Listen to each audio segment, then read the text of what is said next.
nella costruzione del tabarro inizia con intanto una base storica,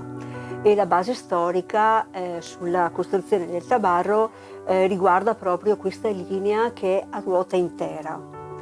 E questa linea, che però potrebbe essere anche comunque a mezza ruota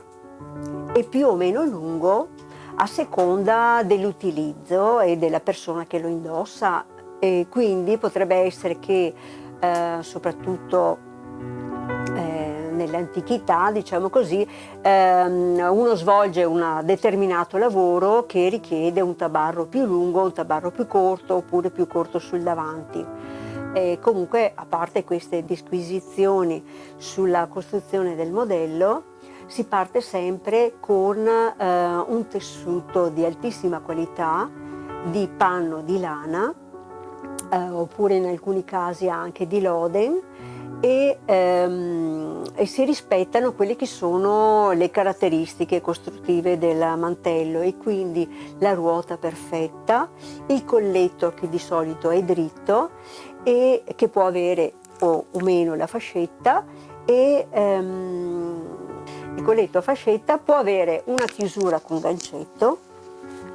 oppure può avere i mascheroni classici con la catenella come decorazione del tabarro. Poi noi realizziamo anche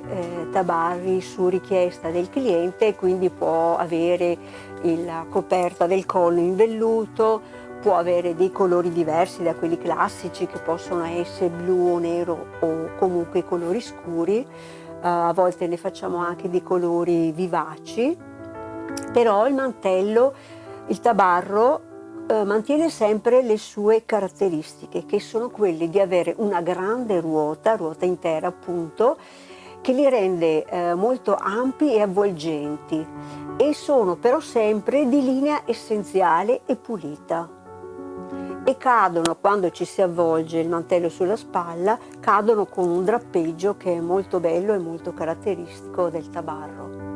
Sì, a volte parto anche da un bozzetto, perché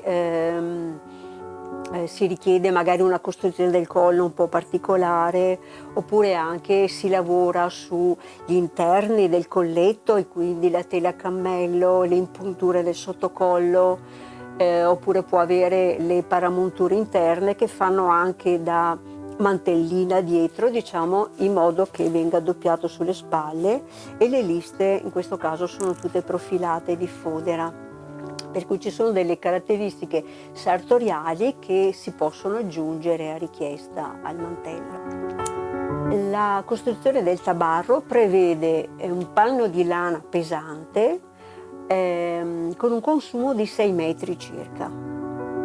Il tabarro si può dire che è l'ultimo mantello nella storia che è rimasto in uso, ce l'abbiamo ancora nella memoria, il tabarro dei nonni, però attualmente è entrato molto anche nella moda